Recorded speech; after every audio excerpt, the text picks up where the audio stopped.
अल्हम्दुलिल्लाह, तारीफ और शुक्र अल्लाह के लिए है और शांति हो तमाम नबी और रसूल पर अलैहिस्सलाम, आदम अलैहिस्सलाम से लेके मोहम्मद सल्लल्लाहु अलैहि वसल्लम तक और खास करके आखिरी नबी मोहम्मद सल्लल्लाहु अलैहि वसल्लम पर।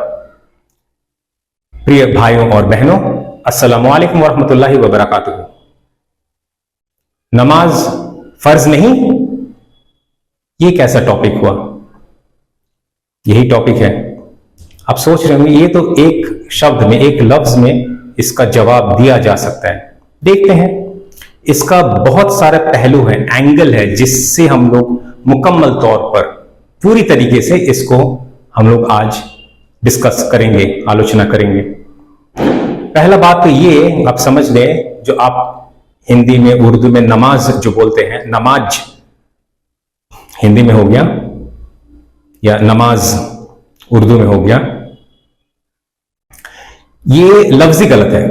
आप चौंक जाए, क्या बोल रहे, इबादत के खिलाफ? इबादत के खिलाफ कोई नहीं बोल रहा है भाई, इबादत के खिलाफ कोई कुछ नहीं बोल रहा है। इसका रूट वर्ड से एनालिसिस देख लीजिए, उसके बाद बात कीजिए। पहले नहीं जानकारी है तो जान लीजिए। पहले ये लफ्ज आया संस्कृत से नमा यजा, ओम नमः शिवाय में जो नमा बोलते हैं ना, वही वाला नमा, और यजा यानी कि यज्ञ। यज्ञ जो देखते हैं, जो अग्नि को पूजा किया जाता है और उसके सामने बैठ के सर को नमन किया जाता है, झुका दिया जाता है, उसके उपासना में, उसकी इबादत में, उसी को नमाज बोला जाता है संस्कृत से अगर लिया जाए तो। और जहां तक बात है फारसी जो से उर्दू लिया है नमाज का लफ्ज, वो उसका माने भी माजूसी जो धर्म था, तो फारसी जो साम्राज्य था वो तो बहुत पुराना एक साम्राज्य, सिविलाइजेशन है, हुआ करता था। तो उसमें माजूसी जो धर्म था, माजूसी जो दीन था, मजहब था, वो भी अग्नि पूजा ही करते थे, आग का पूजा ही करते थे, उपासना करते थे, इबादत करते थे आग का। तो उसका माने भी आग का उपासना या पूजा इबादत ही होता है। तो चाहे आप संस्कृत से ले या फारसी से ले, दोनों का मतलब, नमाज का मतलब, नमाज या नमाज का मतलब हिंदी उर्दू दोनों में बोल दिया। उर्दू में जा नहीं, अभी जा भी डाल रहे हैं, डॉट डाल के जा बना रहे हैं। नमाज या नमाज जो भी बोले, ये इसी से आया है और इसका मीनिंग ही गलत है। तो इस इतने दिन से आप लोग ये बोलने गलत है। और उर्दू वालों से जब डिस्कशन होता है, नहीं हम तो बोलेंगे उर्दू। अरे उर्दू अभी हाल फिलहाल ये लैंग्वेज आया, उर्दू नहीं आता, तो अरबी हमारे बच्चे सब अरबी जानते हैं, ठीक है? तो उर्दू का दिफा मत कीजिए, कोई फायदा नहीं हो रहा है, इससे नुकसान ही हो रहा है। चलिए आगे बढ़ते हैं टॉपिक के मूल विषय पर। ये जो मूल जो विषय था, नमाज फर्ज नहीं, क्वेश्चन मार्क, ठीक है? तो इसको अभी हम लोग रिप्लेस करते, सला फर्ज नहीं, क्वेश्चन मार्क। क्योंकि नमाज का मैंने खंडन कर दिया है, वो बात ही नहीं करेंगे, लफ्ज लाएंगे नहीं, और लाएंगे भी तो सलाह का माने में लाएंगे, बोलने या सुनने के समझने की आसानी के लिए, नहीं तो ये लाना ठीक नहीं रहेगा। ठीक है, समझ लिए हम लोग बात? तो सलाह फर्ज नहीं, ये भी कैसा सवाल है? ये भी तो एक शब्द में उत्तर दिया जा सकता है। मतलब देखिए कैसे उत्तर आपको मिलता है, नहीं मिलता है। देखिए ये वाला जो मसला है, ना तो मैं एक शब्द में उत्तर दूंगा, ना ही एक शब्द में उत्तर देना ठीक रहेगा। वो इसलिए क्योंकि जिस वजह से आप नमाज को फर्ज मानते हैं, वो वजह गलत है। नमाज फर्ज है या नहीं है, ये आगे चल के मैं थोड़ी देर में डिस्कस कर रहा हूं, लेकिन जिस वजह से आप लोग इसको फर्ज बना के रखे, वो वजह गलत है। किसी और वजह से वो देख लेते हैं अभी। तो आप लोगों ने तो क्या किया, आलिम लोग जो अपने आप को आलिम बोलते हैं, समझते हैं, या लोग जिसको आलिम समझते हैं, ज्यादातर 100% बोला जाए तो खूब बहुत ज्यादा गलती भी नहीं होगा, 100 नहीं तो 99% या 99.9%, क्योंकि 1000 में से 999 तो गलत में है ही। तो वो लोग एक बोझ की तरह डाल देते हैं इंसान के ऊपर। जो दूर है वो और दूर भागता है, वो आने नहीं चाहता करीब का, सलाह का करीब आना नहीं चाहता है, डर जाता है बेचारा। हाँ, वो उसका भी गलती है, लेकिन आप लोग ज्यादा गलतियां है, जो समझाने का तरीका भी आपको नहीं आता है। और आप बोलते हैं नमाज पढ़ो ना, नमाज क्यों पढ़े, वो अग्नि पूजा क्यों करे, बताइए पहले। तो ठीक है, मसले पे आते हैं फिर वापस से। तो ये वाकया क्या था, सलाह कब फर्ज हुआ, ये समझना जरूरी है। ये नहीं समझेंगे तो ये पूरा मसला समझ में नहीं आएगा कभी। ये वाकया हुआ था मोहम्मद सल्लल्लाहु अलैहि वसल्लम जब इसरा और मिराज का वाकया होता, उस वाकया से बहुत रिलेटेड होता। हदीस इसरा व मिराज हदीस इसरा और मिराज का जो वाकया हुआ था, मतलब हदीस में जो दर्ज है, और एक हदीस में नहीं है, काफी सारे हदीस में है, लेकिन ये पूरा मुकम्मल नहीं, मुख्तसर सा है। किसी और हदीस में कोई दूसरा पहलू पे मुख्तसर नजर डाला गया, तो तमाम को तमाम एक साथ लेंगे तो ये पूरा बात आपको समझ में आएगा। हम लोग सही मुस्लिम में जो रेफरेंस आता है उसका हवाला से बाकी सब जोड़ते रहेंगे, ताकि मुकम्मल ये एपिसोड यानी ये खुलासा हो सके, ठीक है। तो बेस हम लोग सही मुस्लिम की हदीस को लेते हैं, और बाकी सब जितने भी कुतुब में आए हैं सबको हम लोग लेंगे इस लेक्चर में, और एक साथ मैं बयान करूंगा, तो आपको सब पढ़ लेना होगा। तो वहां पर बताया जाता कुछ इस तरह से कि जिब्रील अलैहिस्सलाम आए, जिब्राइल अलैहिस्सलाम भी बोल सकते हैं, इस हदीस में जिब्राइल नाम है, हालांकि जिब्रील भी सही है, जिब्राइल भी सही है, दोनों सही है। पता नहीं है जिब्रील और जिब्राइल को लेके भी इख्तिलाफ क्यों हो गया था, इससे बांग्लादेश टूट गया, मतलब पाकिस्तान दो हिस्सों में बढ़ गया, पाकिस्तान और बांग्लादेश। ये जबान ही था ना जिसकी वजह से आपने तोड़ा है मुल्क को, छोटे छोटे बात लेके आप मसला खड़ा कर देते हैं। उर्दू वाले जिब्रील बोलेंगे, बंगला वाले जिब्राइल बोलेंगे, और हालांकि दोनों हदीस में दोनों आया हुआ है, दोनों सही है। ऐसे नहीं कि उसका जो मतलब प्रोनाउंसिएशन है वो गलत हो रहा है, ऐसा नहीं ये बोल रहे ये इसका प्रोनाउंसिएशन गलत, ये बोल रहे इसका प्रोनाउंसिएशन, हालांकि दोनों है। पढ़ते ही नहीं है हदीस को, जो सुनी बात वो सुन के मैंने मुफ्ती बने बैठे हुए, ग्रैंड मुफ्ती बने बैठे हुए हैं, आलिम बने बैठे हुए हैं, शेख बने बैठे हुए हैं। बहरहाल छोड़ो ये सब बात को, टॉपिक पे आते हैं। तो ये जो वाकया हुआ था, इसमें काफी सारे नबियों से मोहम्मद सल्लल्लाहु अलैहि वसल्लम का मुलाकात हुआ, एक के बाद एक, फिर आखिर में अल्लाह के साथ मुलाकात हुआ। वो देखे कि नहीं देखे ये बात की मसले अलग से हम लोग डिस्कस करेंगे। दोनों तरफ एक फिरका बोलता है देखा, दूसरा फिरका बोलता है नहीं देखा, दोनों रेफर करते एक ही हदीस को, जिसका तर्जुमा दोनों गलत करते हो। तो अरबी के साथ वो कभी और एक मसला बनेगा, इशू बनेगा, टॉपिक बनेगा, वो बाद में हम लोग डिस्कस कर लेंगे इंशाल्लाह। एक ही हदीस लेके दोनों गलत कर तर्जुमा कर रहे हैं, तर्जुमा कुछ और ही होता है, अरबी में कुछ और ही लिखा हुआ है, दोनों गलत बता रहे हैं, झूठ बोल रहे हैं, या तो पता ही नहीं अरबी, या पता है तो सुनी सुनी बात को आगे फैला रहे हैं। और ऐसे लोगों को मोहम्मद सल्लल्लाहु अलैहि वसल्लम ने कहा कि जहन्नम में तुम ठिकाना ढूंढ लो अपना, ठीक है। वापस जब आ रहे हैं, फिर मुलाकात तो हो गया, कैसे वो नहीं हुआ अभी वो मसले पे नहीं जा रहा हूं। जब वापस आ रहे तो वापस में रिटर्न जर्नी जिसे कहते हैं, मूसा अलैहिस्सलाम से मुलाकात हुआ, तो उनसे बात हुआ कि ऐसा ऐसा है। मोहम्मद सल्लल्लाहु अलैहि वसल्लम खुशी खुशी 50 वक्त का सलाह लेके आ रहे हैं अपने वापस ये पृथ्वी पे, जमीन पे, ताकि अपनी उम्मत को बताएं। मूसा अलैहि सलाम ने बताया, अरे क्या कर रहे हो तुम, वापस जाओ अल्लाह के पास और इसे कम करो, क्योंकि मेरी उम्मत के लिए सिर्फ 2 ही था, 2 वक्त का ही सलाह था, लेकिन वो भी ये लोग नहीं कर पाते थे, तो 50 तो बहुत ज्यादा होता है, तो जाओ फिर। तो अब मूसा अलैहि सलाम का अंदाज मिजाज कौन उससे बहस करे। हाँ, रिस्पेक्ट भी था, ऐसा नहीं है कि सिर्फ दबाव में आगे। और वो ऐसा शख्सियत जो कलीमुल्लाह है, जो वाहिद शख्सियत जिसके साथ अल्लाह सुब्हानहू ने डायरेक्ट खिताब किया, और किसी नबी के साथ नहीं, किसी ह्यूमन तो छोड़ ही दीजिए, किसी इंसान तो छोड़ ही दीजिए।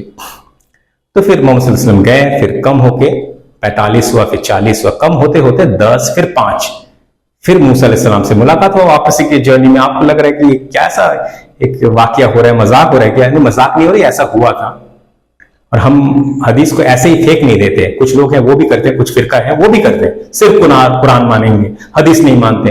अपने हिसाब से हदीस को इससे ठुकराया नहीं जाता, तुम्हारे अकल से, तुम्हारा अकल नहीं है तो उससे हदीस को ठुकरा दोगे, ऐसा नहीं चलता, ठीक है। तो फिर वापस जब 5 बार हुआ, आखिरी बार के लिए जब मूसा अलैहिस्सलाम ने बोला एक बार और जाओ, एक बार और जाना चाहिए, तो फिर मोहम्मद सल्लल्लाहु अलैहि वसल्लम ने बोला कि मुझे थोड़ा हिचकिचाहट महसूस हो रहा है, आई एम फीलिंग शाई, लज्जा बोध हो रहा है मुझे, कैसे फिर से जाऊं। तो फिर किसी तरह से मूसा अलैहि सलाम ने समझा बुझा दिया, वो समझ गए, फिर गए भी वो मोहम्मद सल्लल्लाहु अलैहि वसल्लम गए फिर अल्लाह से मिलने। फिर अल्लाह ने अभी फाइनल वर्डिक्ट बता दिया, बस मतलब बस, और काम नहीं होने वाला है। और फिर सिर्फ इतना ही नहीं, यहां तक कि बोला गया कि अल्लाह ने फरमाया कि जब तक ये जो क्या बोले यूनिवर्स, ये जो विश्व ब्रह्मांड का जो जब ये सृष्टि हुआ ही नहीं था, तब से मैंने इरादा करके रखा था कि आखिरी नबी यानी तुम्हारे दौर में तुम्हारी उम्मत के लिए 50 वक्त का सलाह ही होगा। तो अभी भी वही है, 5 है, लेकिन हर वक्त के लिए तुम्हें या तुम्हारी उम्मत को 10 गुना सवाब मिलेगा, रिवॉर्ड मिलेगा, पुरस्कार मिलेगा 10 गुना। तो है अभी भी 50, पढ़ना है सिर्फ 5। ये आप एक रहमत समझ ले, जो भी समझे आपके अल्लाह की तरफ से एक छूट समझ ले, तो इससे कम तो नहीं होना है। तो इससे पहले भी थोड़ा एक वाकया हुआ था, जैसे मोहम्मद सल्लल्लाहु अलैहि वसल्लम पहुंचने के बाद लास्ट टाइम फिर थोड़ा सा संकोच वो बोध कर रहे थे, बताने में कैसा कैसा लग रहा था उनका अजीब, लेकिन आखिरकार वो बोल ही दिए। फिर अल्लाह ने जब कहा, फिर वापस आए, फिर मूसा अलैहिस्सलाम से गुफ्तगू हुई, जो भी हुई, फिर इत्मीनान से अब अल्लाह की तरफ से हो गया, फिक्स्ड हो गया। अब तो ना मूसा अलैहिस्सलाम कुछ बोल सकते हैं, ना मोहम्मद सल्लल्लाहु अलैहि वसल्लम को तो पहले कुछ बोलना नहीं था 5 के बाद। तो ये जो था, ये जो जिसको आप, मैं आता हूं, क्या समझते हैं, बोझ समझ रहे थे ना, इसके बारे में कुरान में आयत है जो वाकया मिराज के दौरान नाजिल हुआ था। तो ये जो कुरान को बांटा जाता है, ये आयत मक्की आयत है, ये आयत मदनी आयत, ये तकसीम 2 हिस्सों में गलत है, क्योंकि हर आयत या तो मक्की या मदनी नहीं है। कुछ आयत ऐसे भी अलग अलग जगह पर नाजिल हुआ, कुछ आयत दौरान सफर नाजिल हुआ, और पूरा कुरान मुकम्मल तौर पर सिवाय 2 आयत के ये जमीन पे ही नाजिल हुआ। लेकिन ये 2 आयत, सूरह बकरा के सूरह नंबर 2 आयत में 285 286 आखिरी 2 आयत, ये वाकया मिराज के दौरान नाजिल हुआ। और 286 में क्या लिखा गया है कि अल्लाह सुब्हानहू तआला किसी शख्स के ऊपर बोझ नहीं डालता सिवाय इसकी वो कैपेसिटी उसके पास रहे, कि उसका सलाहियत उसके पास हो कि उसको उठा सके। मेरा एक्सप्लेनेशन है, ये यहां पर आयत खत्म कर दिया है, कुछ चीजें आपको समझ लेना है। अल्लाह सुब्हानहू तआला मुख्तसर से बात में बहुत कुछ बोल देते हैं, आपको कुछ समझना में होता है, अकल भी आपको अल्लाह सुब्हानहू तआला ने दिया है ना। तो अल्लाह सुब्हानहू तआला ने क्या फरमाया, किसी भी शख्स को अल्लाह सुब्हानहू तआला बोझ नहीं देता सिवाय इसके कि उसके पास सलाहियत हो। जितना सलाहियत है उतना ही हमें रिस्पॉन्सिबिलिटी, दायित्व दिया जाता है, ठीक, उससे ज्यादा नहीं। तो ये तो समझ में आ गया। तो ये आयत में क्या लिखा हम तो समझ लिए। आयत नाजिल हुआ कब? वाकया मिराज में। वाकया मिराज में मिला क्या हमें? सलाह का फर्ज होना। सलाह तो हमेशा से था, आदम अलैहिस्सलाम के जमाने से मोहम्मद सल्लल्लाहु अलैहि वसल्लम के जमाने और उसके बाद उनकी उम्मत तक ये तो हमेशा से फर्ज है, क्योंकि अल्लाह सुब्हानहू तआला ना हक नहीं है ना।